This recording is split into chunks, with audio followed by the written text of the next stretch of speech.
The following program contains views that are not those of WVTC, iNetworks Communications, their subsidiaries, affiliates, or financial supporters.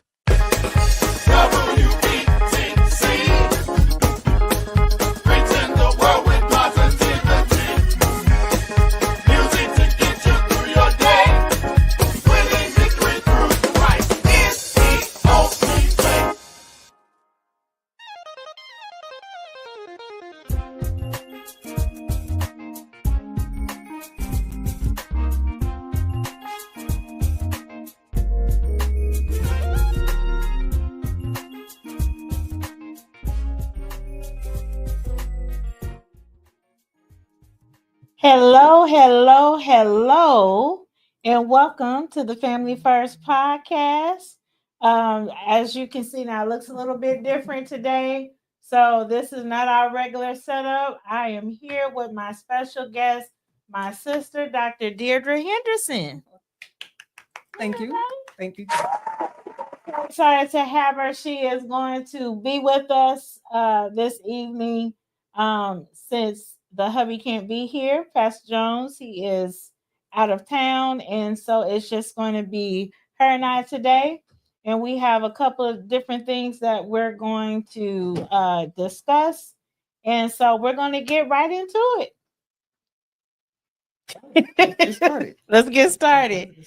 So I know we were talking about what we wanted to discuss tonight, and of course there's a plethora of things that we always talk about because this is my sister. We talk just about every day. We talk about like setting boundaries, when to say no, what sometimes can be a little difficult for me, and just reinventing ourselves. So where do you want to start? Well, let's talk about setting boundaries, basically stepping away. Yes. So what I meant by that is sometimes we are in relationships, and it's not relationships like, man and woman relationships. It may be other relationships. It may be work. Mm-hmm. It may be an organization we belong to. Mm-hmm. It may be some other type of relationship. But at some point, I think as we mature and grow up, we kind of outgrow some of those relationships. Mm-hmm. Because, as you know, my circle is not even a circle. Mm-hmm. I have a very limited number of people. Right. And I can basically count on one hand and have a few fingers left over. Mm-hmm. Because at some point, you have to realize where you are in your journey. Mm-hmm. And sometimes it's not easy to step away sometimes. Sometimes it's very easy. And then there are other times when it's very hard because you're always finding something that will keep you there. Yeah. If I leave, this might not get done. Yeah. If I leave, I want to stay because I'm connected to this subgroup of the main group. Mm-hmm. But then you have to realize they're gonna be okay. Mm-hmm. They're gonna be all right. Mm-hmm. Whether if you stay, you have to think about the stress, the physical and mental stress that it takes on your body, because all of that, even though you may be smiling and everybody thinks everything's okay, but in the inside, you're screaming. Yeah. And it shows up in your blood pressure, it shows up in your skin, it shows up in your diet, it shows up in all kind of other ways. And then you try to figure out, where am I losing weight? I'm eating, but where am I losing weight? Or where am I gaining weight? Because I'm not eating that much. Why is my face breaking out? Why is my hair falling out? And you think it's something environmental, but a lot of times it's not. It's that internal struggle that you're going through with yourself. And setting boundaries and saying no. I always say no is a complete sentence. Yeah. No, period. Yeah. And it's hard for people sometimes to say no. Or they say no, but they feel they have to explain why they're saying no. And you don't have to explain why you say no. Normally when I say no, and if somebody asks me why I'm saying no. I'm like, I just gave you the answer. The answer is no. I don't owe you an explanation of why I'm saying Yeah. no. Now, unless I want to give it to them. If I say, oh no, I can't attend because I'm going to be out of town. Well, I chose to tell them that. But if I say no, I'm not coming, don't ask me why I'm not coming. Because then the next time you ask me, you're not even gonna get an answer. Right, right. But you know, and it's interesting because Lord, some of us really struggle with that. It is so hard. It's like you want to, and I've been in situations where I've quickly said yes, and then, but in the back of my mind, I'm like, why did I do that? Why did I just do that? And then I'm kicking myself, wishing that I would have said no. But for some reason, I feel obligated. You know, like there's this obligation that you just feel like you have to say yes when someone comes to you and ask you to either do something or can they have something or whatever. You just okay, they needed my help, so I just say yes. Right. And then like the keyword you said was obligation. So you feel obligated to say yes, even though you don't want to do it. Right. You know, and it's been times when I've said yes to something, and it's been things like have been like far out. And I'll say, you know, oh yeah, that's like 3 months away. And then when it comes time to do it, I'm like, oh, I don't really feel like doing that. But I said I was going to do it. So now I feel like I promised the person I was going to do something, or I paid to attend something. So now I'm thinking, well, I spent my money, so I'm going because you know I paid my money. Or if I know it's something maybe I didn't pay for that they are covering the cost of, that I feel obligated to go because I said yes, and now it's past the date that I can change my mind, but they've already counted me in the count, so they've already paid for me to attend, you know, whatever it is. And so then I do feel obligated to go, but I'm learning to try not to put myself in situations where I say yes, and I feel it's an obligation. I would rather say, I'll let you know. And then if the time passes and I miss the deadline, oh, well, I wasn't supposed to be part of that anyway. So then I don't feel so bad. So what do you say to again, someone like me, or, you know, we have some people in you know, that's watching online that are saying, I'm struggling with saying no. Like it's hard to be able to set that boundary. What would you say to them, how they can begin to, you know, say no and really kind of be able to set some clear boundaries for themselves? Well, I would say start with yourself. So, for instance, if you know that you should not be eating that piece of cake, but you want that piece of cake because it's your favorite cake.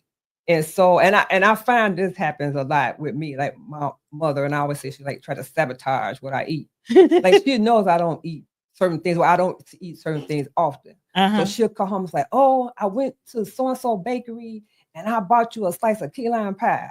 Ooh, I'm like, now you know, I shouldn't be eating that. And I'll just say thank you. And then normally what I would do is I eat, depending on how big of a slice it is. If it's a big slice, I'll divide it maybe in like 3 small slices, and I'll eat one, and then I'll wrap the other 2 up and put them in the freezer. And then maybe 2 months from now, I think, you know, I want a slice of that, you know, so I'll pull it out. So then I don't feel so bad. But then I think practicing with yourself, saying no to yourself. So either no to if you're tempted to purchase something. So, for example, we've been talking about these Ray-Ban Meta glasses. Yeah, I want them so bad. Go ahead. You know, I saw them online. I was in the store today, and I saw them in the store, and I was almost tempted to say yes. That's not what I was in the store for. I was in it to get an eye exam and to see how much it costs to get a frame that I already have, you know, made prescription. And I saw them, and the lady was like, "Oh, you should try them on. You know, how they look, and oh, they look good on you." And I'm looking at her like, yeah, right. But I told her, I said, well, the one thing that's holding me back is because you only have black frames. So I don't want black. You know, so that was easy for me to say no, because they didn't have the color I wanted. Now, had yeah. they had the color I wanted, I would have still said no because that's not what I went in there for. Mm-hmm. But that's practicing with me. Mm-hmm. So telling myself no for certain things, like no, don't do that. My big thing is no, don't say that, or Mm-hmm. no, don't say anything. Mm-hmm.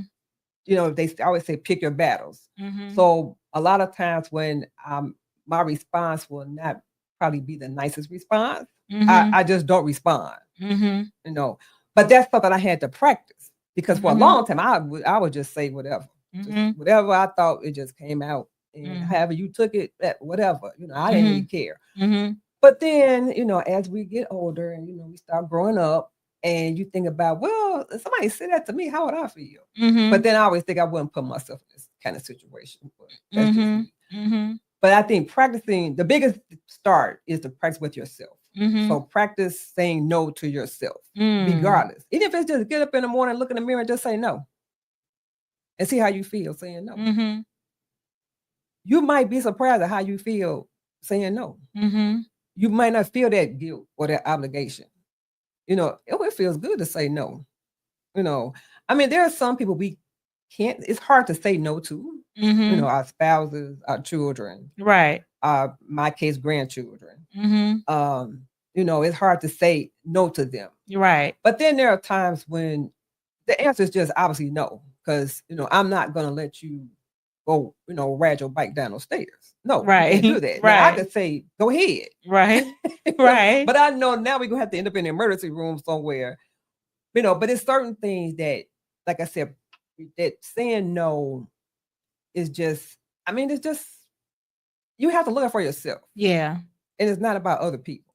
Yeah. I mean, yeah, maybe they feelings might get hurt, Mm-hmm. or they might pretend like they hurt because they're trying to guilt you into doing something. Mm-hmm. You know, but saying no, like I said, all the time is a complete sentence. Mm-hmm. And you say no, they'll find somebody else to do it because they have somebody else to do whatever it is anyway. Mm-hmm. But they want you to do it. Mm-hmm. And if you say no, you might get, you know, a little bit of, well, why? You know, you always do it. You know, well, you know, I have 15 other jobs I'm doing. I can't do it. Yeah.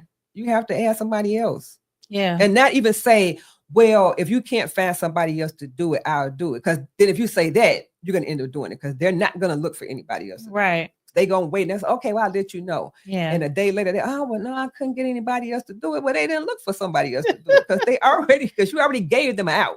Right. You know, but like I said, you know, the boundaries, I think for a lot of people is hard. Mm-hmm. Because if they've always been, and I don't want to just say people pleaser, because a lot of times we do things, it's not to please other people, it's because we want to do it. We want it done a certain way. Mm-hmm. And so we know to have it done the right way that we have to do it. I would rather do it than have somebody else do it and not have to do it over. Mm-hmm. It's not right. A lot of times somebody will say, well, don't tell me how to do it, show me. Well, I can show you, but if you're not paying attention or you're not writing something down to remind you, you know, then it's like when you come back and ask me again, I'm gonna say, didn't I just show you that like 2 hours ago? How did you forget? Right. That quick. Right. But you definitely hit on something in terms of some people find it hard to say no because they want to please other people too. You know, and I think that is a part of it because, you know, they don't want to say no because they don't want to hurt that person's feelings or they don't want to fall out of favor, right, you know, with that person. Yes. And so, you know, okay, I don't want to do it. I don't even have the time to do it, but I'm going to do it because they asked, because I want them to still like me. I don't want to fall out of favor with them. So they're going to do it. And so definitely being able to kind of take a step back when you find yourself overwhelmed trying to do all this stuff that everybody's asking you to do, and you trying to figure out how in the world did I get here, and being able to say, okay, you know, the only reason why I'm saying yes is because I'm afraid if I say no, they're not going to be my friend anymore. Or they're going to stop talking to me. And so that's a hard truth to face. Oh yeah. And then I always look at it this way, like you said it. If you say no, it's like, oh, the person's not gonna like me anymore, or they're not gonna talk to me anymore, or I'm not gonna be a part of the group anymore. Right. Well, guess what? You weren't never part of that anyway. They didn't like you anyway. Wow. They like what you can do. They like the skill set, but then that's what they like you. Wow. Yeah. You know, it's because, you know, like you say, you're thinking one way, oh, I want them to still be my friend. But if the person is truly your friend, if you say no, they're gonna be okay, girl, you know, that's okay, fine, you know, I'll do it, or that's okay, it could wait. Right. And then that's it. And then you just start talking about something else. Right. Now, if that's somebody who's really your friend, if they're really not your friend, or, you know, whatever the relationship is, and you say no, and then well, I don't know. Well, you know, next time, you know, and then, okay, you looking at them kind of sideways, like, I didn't know things were like that. Right. But now they've shown themselves. So now you gotta, now that's another thing you gotta think about. Okay, now they have actually revealed themselves to me, and I see I really wasn't their friend anyway. They really didn't like me. They were basically using me. Because people will use you as long as you let them use you. Yes. Yes. That's so true. And I say it's a hard truth to face, because it's like, again, you know, a lot of times we're doing this stuff because of how they respond. Okay, yeah, you did it, and you feel like I'm in. They accept me. You know, and of course that's not healthy and it's not good, but for individuals that have a hard time setting boundaries, this is something that you do have to be able to take a step back and look and really be able to see, okay, yeah, this is not healthy. Right. You know, like this is not good. And if it is a situation where you think that these people are your friends, if you say no, like, they should be okay with it. Right. But if they're not, and they try to guilt trip you, or say, you know, or use some type of manipulation, and it just tells you who they are. So I think, yeah, it's tough. I mean, a lot of people most definitely struggle. Yes. Men and women. Yes. Men and women both, you know, struggle with. It's not just a female issue. It involves anybody and everybody. And you have to look at yourself. You have to realize what your other responsibilities are. You have a family, if you have a job, if you have, you know, other things that you're involved in that are very important to you. You know, in your case, you're the first lady of the church. You have a family. You have a job. You know, so when outside things come in and say, "Oh, can you do this?" You have to look at your plate and just see, okay, do I have any room on my plate to add that one more thing?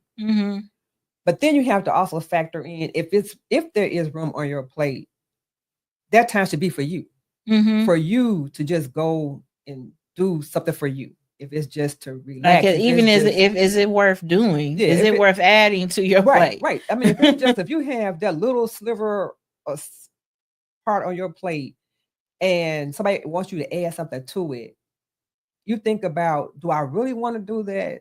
Or would I rather just go for a drive and go drive through Starbucks and get me a drink or whatever, and, you know, just sip on it on the way back home? But then if you say yes to whatever that is, now you can't do that, because now you're just spending all this time doing whatever this other thing is that they want you to do. And, you know, sometimes, like I said, people, they don't think about that. If you hold a certain position, especially in an organization that's a volunteer organization, and you're not being paid for it, they act like that is the only job that you have. They can call you any time of day, night. They need something in 24 hours. They think, okay, you can drop everything. Yeah. And I'm not going to say they don't realize, because they have other responsibilities also. So I'm not going to say that they don't realize that you have other things. They don't ask. Yeah. You know, I know you're busy. I know you got a lot to do. Hey, you know, I really need this. So-and-so was supposed to do it. They dropped the ball. And, you know, I understand if you can't do it, but, you know, hey, can we do it together? You know, I'll help you do it, because I know I have a lot, you have a lot. So let's work on it together to get it done. In my experience, that's never been the situation. It's always been, well, can you do this? Then you do that. And then when you do it and turn it in and then they go back and they redo it, you're like, well, why did you even ask me to do it in the first place? If you were going to do it, redo it anyway. So right. Could have not wasted my time. Right. Because time is something we can't get back. Absolutely. Ever. Absolutely. And in talking about time, I love we were talking about just like reinventing ourselves, and you have a lot to say on that topic. So I like to hear what you have to say about that. And I see you, honey. He's on watching. So hello. And I see Sister LeBlanc. Yes, I see Sister Rogers. I'm so glad that you guys are with us and watching. Yes. Awesome. So when I talked about reinvention, so I was 2 years ago in May of 2023, I graduated with my PhD. That took 5 years for me to obtain that. And after I graduated, I had been struggling, I guess, trying to figure out, like, what do I do next? Like, who am I now? Like, I don't, like, who, and I realized last week, I was talking to my cousin, and I realized, and I was telling her, I said, I realized something. I spent 5 years in school. So my time was all structured, basically. You had to have this assignment in on this day, this in on this time, that, so I didn't have like a lot of free time. My time was basically taken up. After I graduated, now I have all this time. So I'm trying to figure out, so I'm trying to find all these different things to fill that void, to fill that time that for 5 years I didn't have. And I was fine. Because I'm used to being in like structure. So here I am, I have no structure. And I'm going crazy. And I'm enrolling in this class, I'm enrolling in this certificate class, I'm doing this. And then I kind of figure, like, I just thought the other day, like, why am I doing all this? Like, am I doing it? Is it going to lead to something? And I realized I was doing it to fill some time because I was so used to having my time filled. And I keep a whiteboard in my room and I write down, every year I write down like my projects for the year. So what my intentions for the year. So these are my intentions for the year and the time frame of each one of them to be completed. And I looked over at it and I looked at some of the things on there and I'm like, I am not even interested in that anymore. Let me just draw a line through this. And I started doing that. And then I started, thinking about things that I used to enjoy doing. And now I don't even think about them. So for example, and this is not to say that I don't enjoy doing it, but the last year I was in school, I was concentrating on my dissertation. So, we're both in the same sorority and I was, involved in the chapter, but I found myself not really being involved. I was not really attending chapter meetings because school was my priority. I wasn't really attending events. And so I had the opportunity to step away, but still be a part of the sorority, but in a different capacity, but step away and concentrate on what I need to concentrate on. And once I had done that, when I was finished with school, it was like, well, do I go back? But then I realized, no, who I was 10 years ago when I joined the sorority, I'm not the same person I was 10 years ago. I'm not the same person I was 5 years ago. So then I started thinking about what was really happening with me. And I have to say, once I realized, I felt like I was going through a period of like reinvention, reimagining, like what, I could do this. And I just look at all the possibilities of things I could do now that I never thought I could do before. Wow. So when I talk about reinventing yourself, here again, if you have a little slice of time on your plate, that would be a period of time to look at, where am I in my life? Where am I in my journey? Where do I want to be? Is this where I want to be? Have I done everything I want to do that I need to do? Is there more? Like, what's next? What's next? So the last year I started thinking, because people will always ask me, what made you get to school to get a PhD? That was never ever part of my plan. I know that wasn't part of my plan. I was part of somebody else's plan, but it wasn't mine. And so I would always tell the same story. People ask me the same question. So one day I thought about it, I was like, I keep telling the same story. I'm like, oh God. Then I started thinking, well, maybe there are other people who have a story. I'm sure they get asked the same question. Right. So I wonder what are they telling people? So I came up with this idea, and I talked to one of my classmates, and I kind of ran it past him, and I said, hey, what do you think about a book? I'm thinking about doing a book. And he was like, oh, about what? So I said, our journeys to get in our PhDs. I believe everybody has a story. So until you know that person's story, if you ever know it, you don't understand maybe why they behave the way they behave, why they act the way they act, And so he said, oh, well, yeah, you want to do, yeah, I'll be part of it. And so I said, okay. So I reached out to probably like 40 people, and just said, hey, I'm thinking about putting this book together. You want to share your story? And I had maybe 30 people who said yes. I had some people who didn't respond at all, and that was okay. And then as time went on, it kind of trickled down. So I thought, well, hey, if I get 20 people, I'll be fine. So I ended up, including myself, I ended up with 19 people that wanted to tell their stories. Wow. So then I came up with, shameless plug here, for my book. It's called Resilience, The Journey to a PhD, and it's available on Amazon and Barnes & Noble. And in this book, it talks about different people at different ages and different phases of their life. What prompted them to go back to school to, earn their PhD? In some cases, it was their job.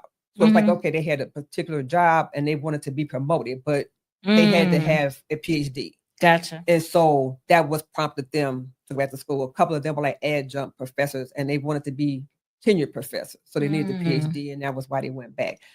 Some people were kind of like me,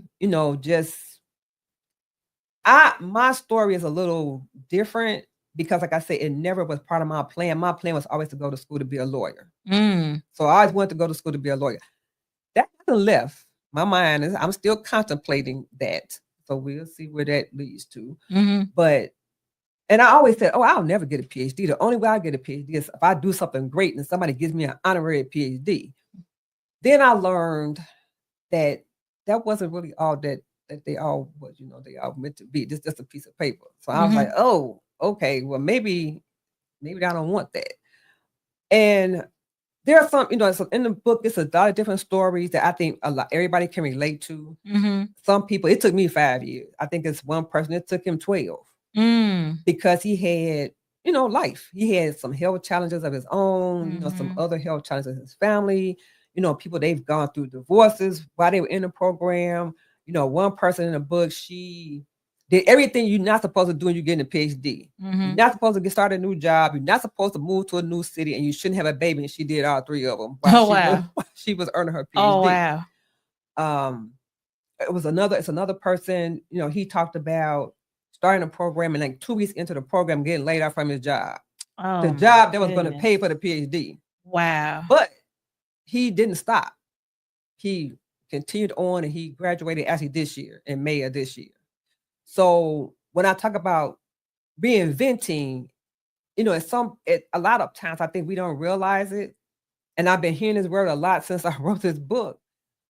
It's resilience. It's being resilient in whatever it is. If it's something that you just really, really want and really want to do, it's going to be things that are going to get thrown in your face. It's going to be things, obstacles that you didn't even think that you never thought of that's going to appear. I think to test you. I look at all of that as a test. So I never look at anything as a failure. I look at it as a learning experience. That, okay, I didn't get that. I didn't get that award, or I didn't get that promotion. Well, I didn't fail, or, hey, I didn't pass that test. I don't look at it that I failed the test. I just look at it, well, okay, I learned something. Wow. Because a friend of mine asked me the other day, we were talking about starting businesses, and he asked me this question, he says, well, what's stopping you? And I just had to stop for a minute, and I said, Mm. and he said, "Was it fear? Is it failure?" And I said, "Well, you know what? It's not failure. Mm-hmm. I'm not afraid of failing." Mm-hmm. I said, "It's a little bit of fear because it's something I've never done before." I said, "But I had never went to school for a PhD either." Mm-hmm. And yes, at first, I think the first class I had, because the first class I had was a statistics class. I am not a numbers person. Oh gosh. the very first class, and I'm thinking, yes. what kind of way to introduce somebody to a Yes, my PhD goodness. program with giving them a statistics? Now, Class, some people love it. Yeah, I'm not one of me. those. Yeah, not me either. But I managed to pass the class actually with an A. I was surprised. Mm-hmm. So I thought, oh, maybe I'm a little smarter than I thought I was. but wow. I passed the class, and from then it was just I never even looked back. Mm-hmm. I just, started checking off how many more classes do I have? Just start checking them off. Mm-hmm. And I think when it got to the end, just like with the book was not real to me. Even when I got the email from the publisher saying your book has been published, I was like, what? Wow. It wasn't real to me until I actually ordered the book and held it in my hand. Then I was like, oh my God, I did this. Mm-hmm. I really did this. Mm-hmm. The funny thing is, there was only one other person besides myself and the people in the book that knew I was doing the book. Nobody else knew about the book because I didn't tell anybody. And so I didn't even tell my family. Wow. I didn't tell my mother. I didn't tell my sons. I didn't tell my daughter-in-law. Nobody knew about the book. They found out about the book Christmas last year. Wow. Because I ordered copies, and then we were in Texas for Christmas. And we were playing games and opening gifts and everything.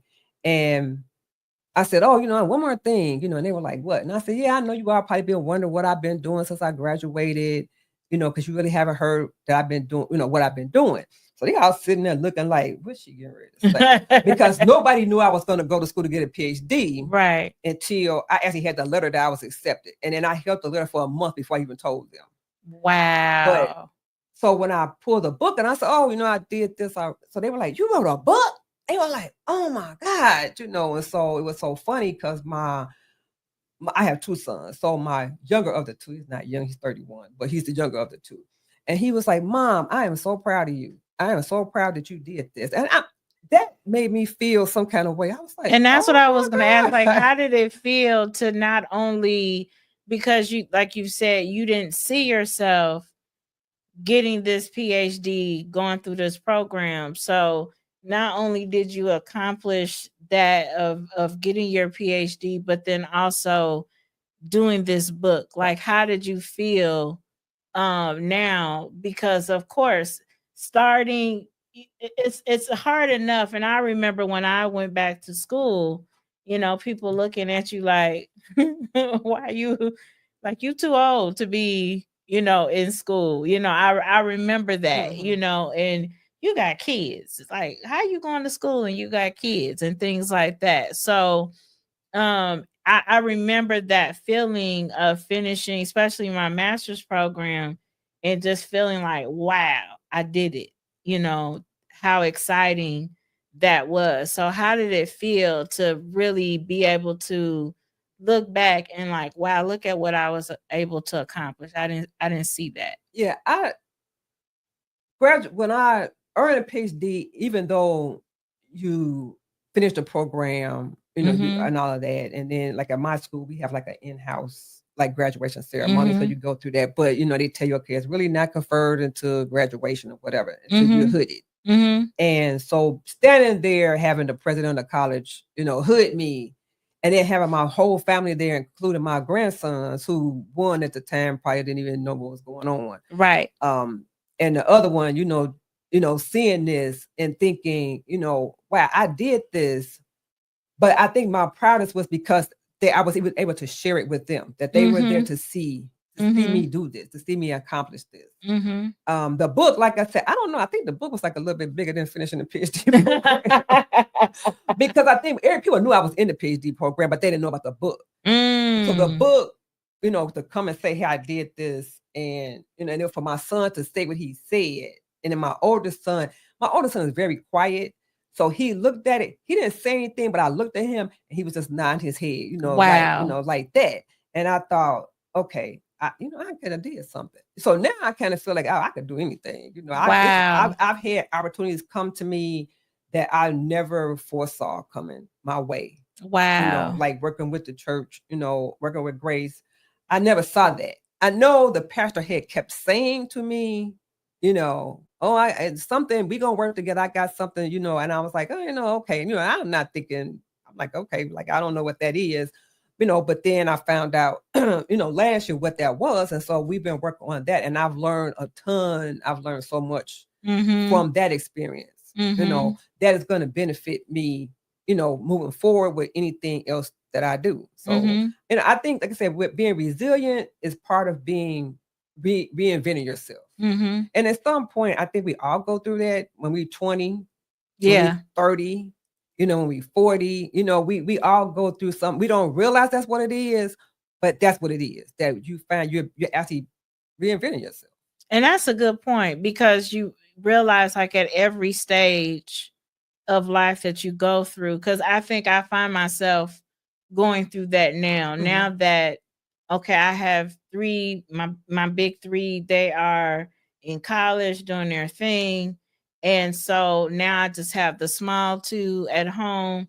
And so now it's like, wow, this is different. Right. Life is changing. Oh, yeah. And before you know it, the then two, they'll be gone too, and then it'll just be you and Ed. And so it's gonna be like, oh, what we gonna do? Exactly. And so it's interesting, because it's definitely been a season like, okay, life is changing, they're taking off, and you realize, okay, these kids, they don't stay with you forever. They do pick up and they move on, and they start their own lives. And so it's like, I need to have something, that I do, so then getting back to me, what were those things that I was passionate about, and then going through, because like you say, you change.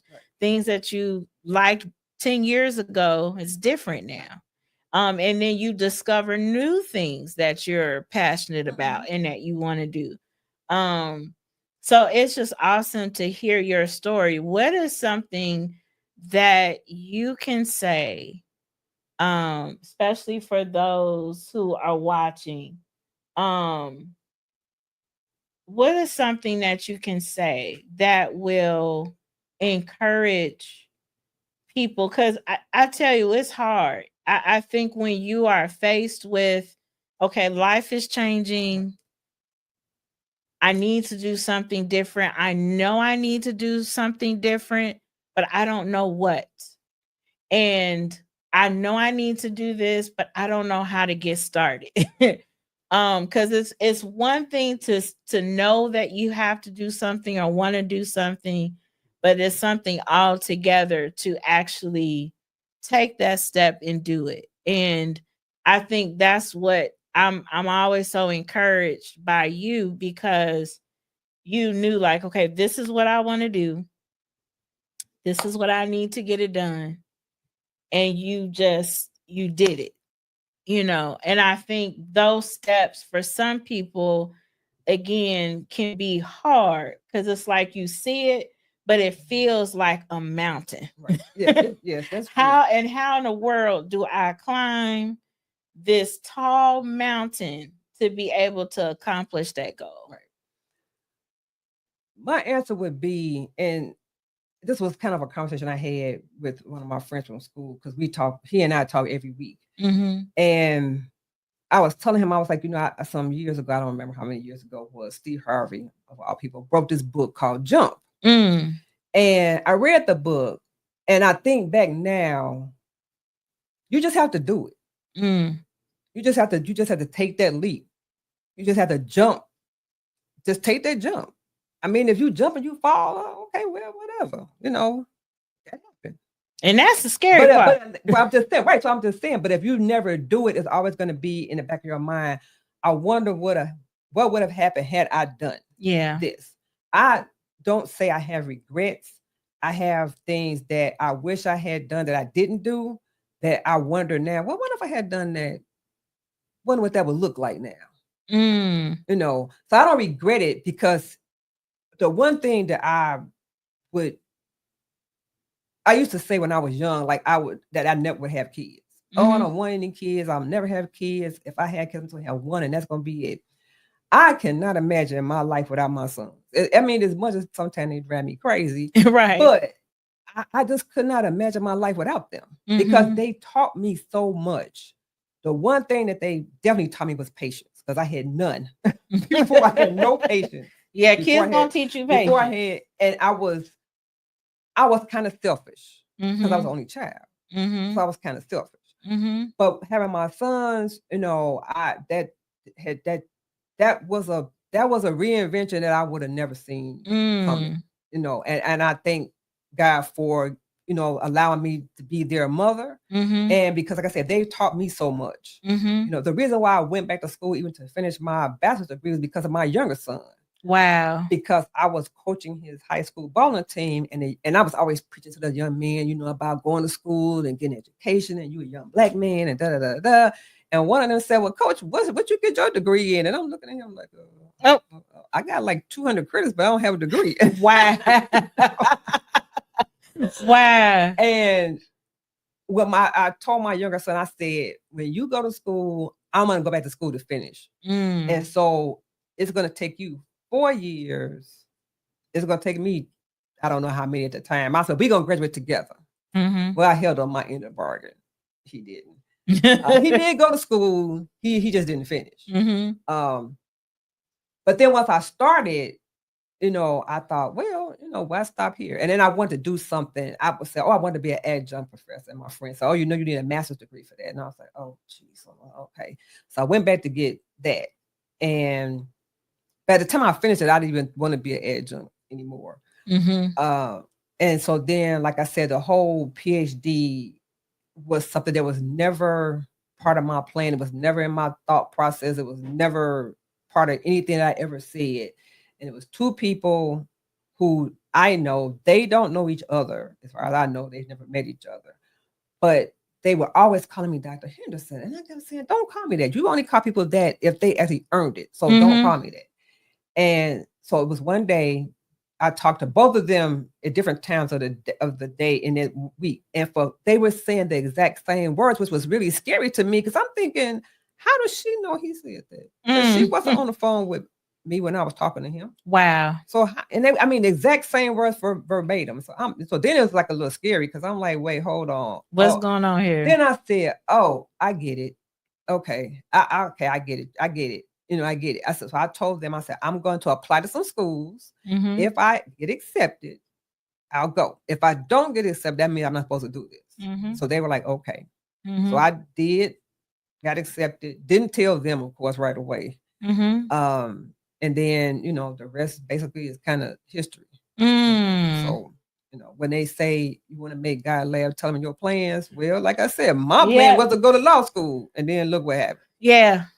So and that's one thing I have learned, that I don't say anymore what I'm not going to do. So I take that out of my vocabulary. Yes. Say never, because I used to always say never, never. And now I say never, say never. Right. Because if an opportunity presents itself to you that you had said never to before, are you gonna say never? Are you gonna say no? You may think about it. You know, I always said I was never gonna do this, but hey, you know, this opportunity is here. Why not? Yeah. And they come at the right time. So they don't come when we want them to come. It's been things I want to happen. I'm like, I need it to happen like right now. Why is it not happening? I'm like, oh goodness, forget it. It's just not gonna happen. And maybe 3 years down the road, it'll happen. And I'm like, oh, I had forgot all about that. This is happening now. Oh, I forgot all about it. Yeah. You know, because that wasn't the right time. My time wasn't the right time for it to happen. Right. I wanted it right now. So now I don't even say that. Now I just be like, you know, when it's meant to happen, it happen. And if it doesn't happen, it wasn't meant to happen. God's timing is everything. Yes. So and we have to learn how to be patient. Yes. Yeah. Yes. But I love that, just in terms of resilience and building yourself up. Just jumping, if there's something that, especially this is something that God, you know, he wants you to do. You know it, but you just afraid to just start. Yeah. And the thing what I have learned is the right people will be put into your life at the right time. Yeah. And the people That's huge. that are not part of what is planned for you will be removed from your life, not necessarily by you, but they will be removed in some sense.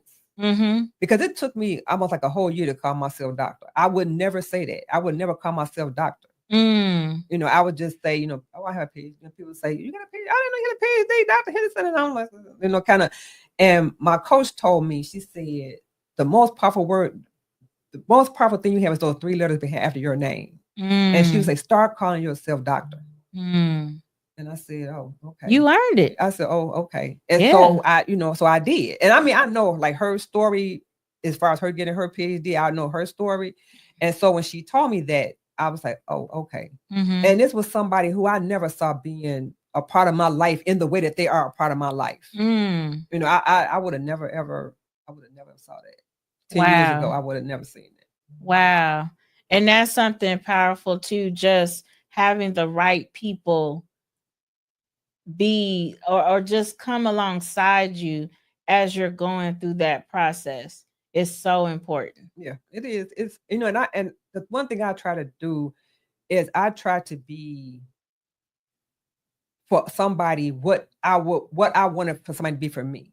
So I always go back to my school twice a year to what we call as an immersion. And that's why we have other PhD students and the PhD candidates there. And though I've only spoke like once there, but I always go. And then the professors, they send people to talk to me. They tell them, oh, go talk to Dr. Henderson, you know, because she can, and they'll come over and they're like, oh, you Dr. Henderson, you know, Dr. So-and-so told me to come and talk to you. And I'm like, really? Okay, you know, like really? And they say, oh yeah, she says like you're a really good person to talk to and you're very knowledgeable and you're a good mentor. And I'm like, really? I'm like, really? I'm like, okay. Wow. You know, and that was a shock to me. I was like, oh wow, okay. You know, this is how they see me. I didn't know that. But see, and that's the thing I didn't understand like what a sponsor was. In my mind, a sponsor was one thing. But I found out a sponsor is somebody who will speak your name or speak up for you when you're not in the room. And so, you know, here I have all these sponsors that I didn't even know I had. Wow. You know, so it's just a lot of things that I have been, and this is why I say I feel like I'm being reinvented, because all of these different things have come up and opportunities and things I've heard my name in places that I would have never thought my name would be in. And I'm looking like, wow. You know, that's all I can say is just wow. And I just say thank you. I just said thank you. Every morning I wake up, I said thank you, God. When I go to bed, I said thank you. Whatever I do at the end, I say thank you. Because it's all him. It's not me. Because these are things I never even thought about. I never thought about being on this podcast. When you called me the other day and said, can you be on, what are you doing tomorrow at 7 o'clock? And I'm like, I don't know. Like, what you want me to do? Like, what? And when you said it, I was like, oh, you know, yeah, sure. You know, of course. Right. You know, of course. For you, yes, of course. Right. Because people need to hear stories like this. Like, they need to hear your story. And I think it's good, especially for women, but men too, to be able to know that it doesn't matter your age. It doesn't matter like where you are. There's so much out there for you if you just take the leap and jump. All of these opportunities that have been open for you, it's because you took that step forward. Like, not worried about what's going to happen if you do it and it doesn't work out or what's going to become of it. It's just, hey, we're just going to go. Right. We're going to move forward. Right.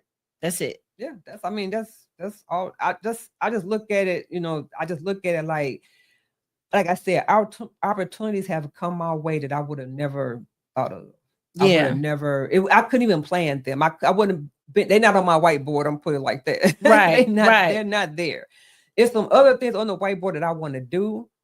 And there's not so much it's dependent on somebody else.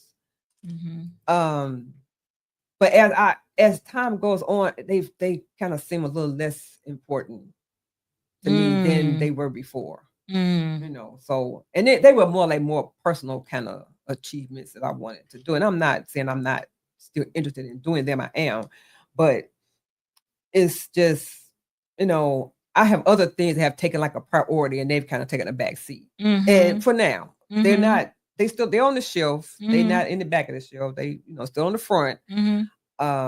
But just to think, I have these other things that I'm interested in doing, and I want to see how they can help somebody else, Mhm. not how they're gonna help me, because it's not about me. It's just about how they can help, other people, Mhm.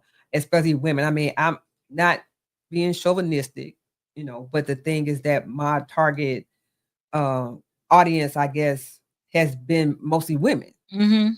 So looking at that, and especially younger women, Mhm. and then also more mature women, because Mhm. I have run into people who say, I don't know what to do.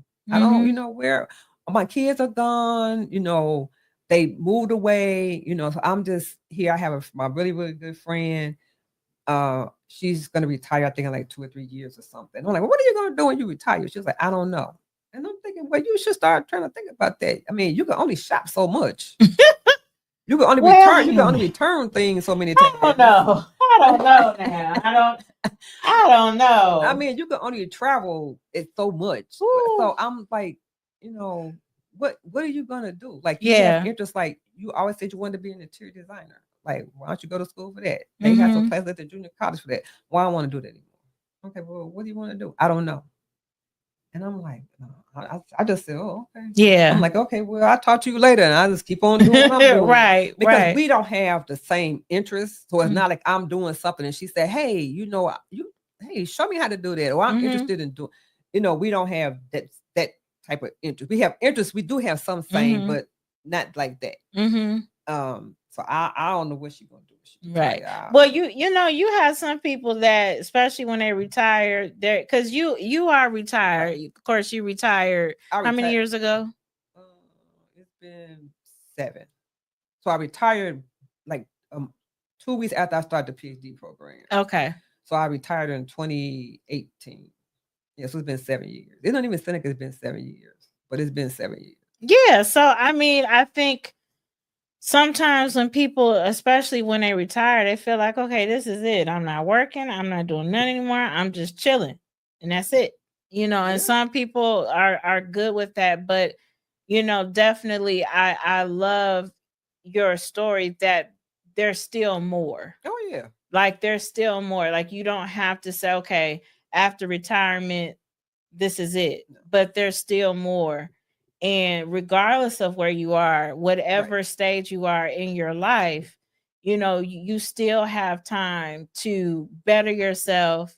Whatever goals that you have, you can still achieve them. And it doesn't matter. Like, no matter how long it takes, you can do it if you just put your mind to it. If you just take that leap, if you just take that jump, and you can do it. I mean, I think some school, I don't know if it was Howard, somebody had a graduate. He was like 80 years old that graduated with his bachelor's degree.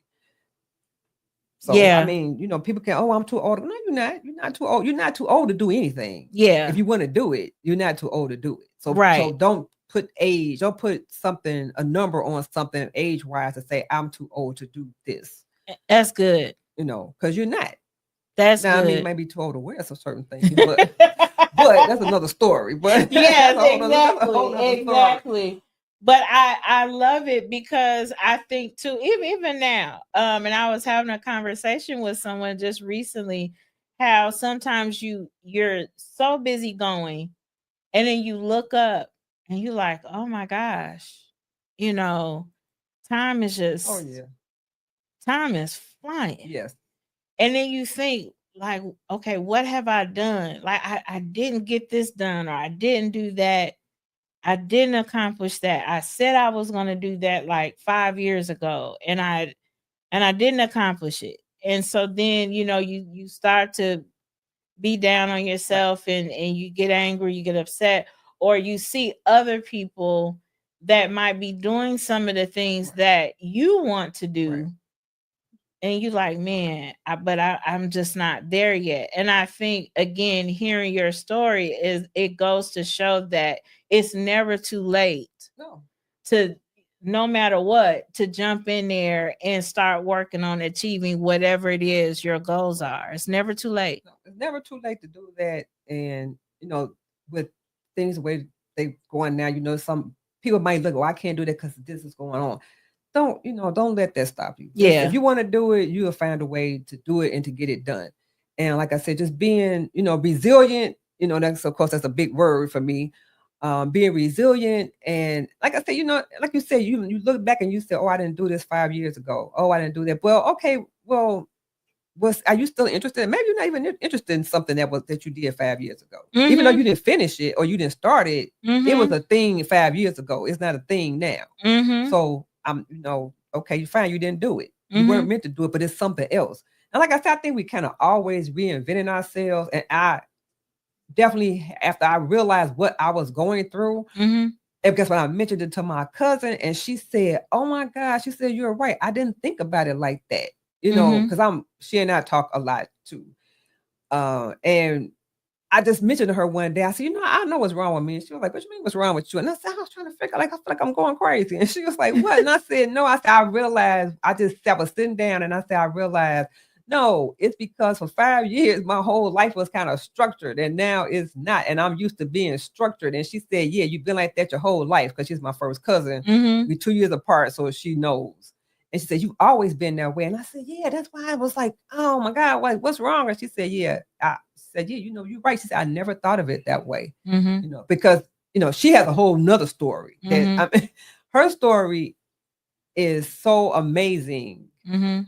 I think she's even shocked by it. Mm-hmm.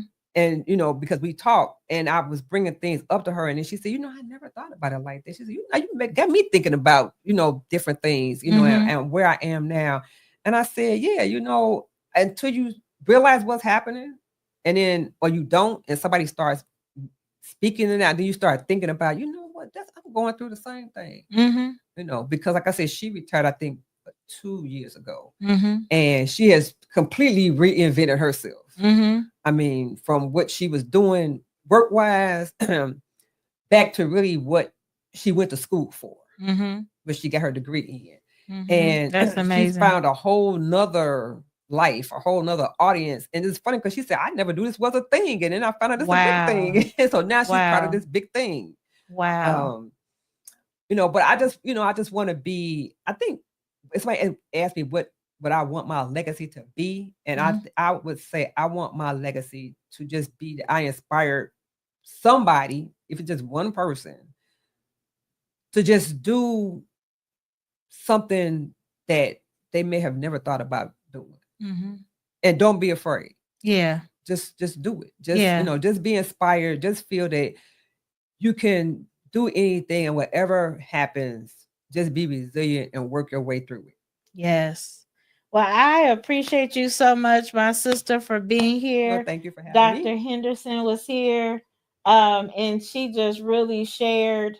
And I see that yes, and he's going to be doctor soon. Yes. And I'm so proud of him because he's been working hard, and so he is almost there. But I thank you all so much for joining us this evening, and just in our discussion that we've had.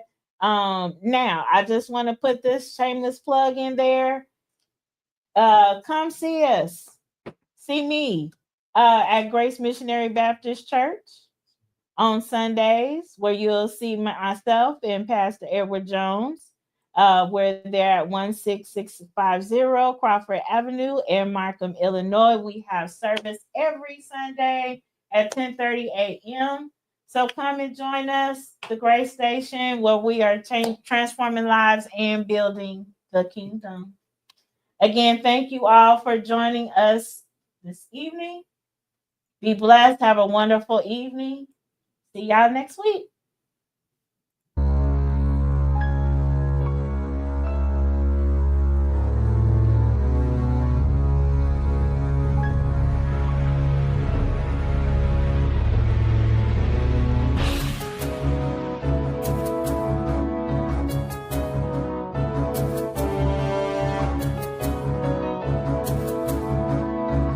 Go to your Apple or Google Play Store and download the WVTC Gospel Radio app today.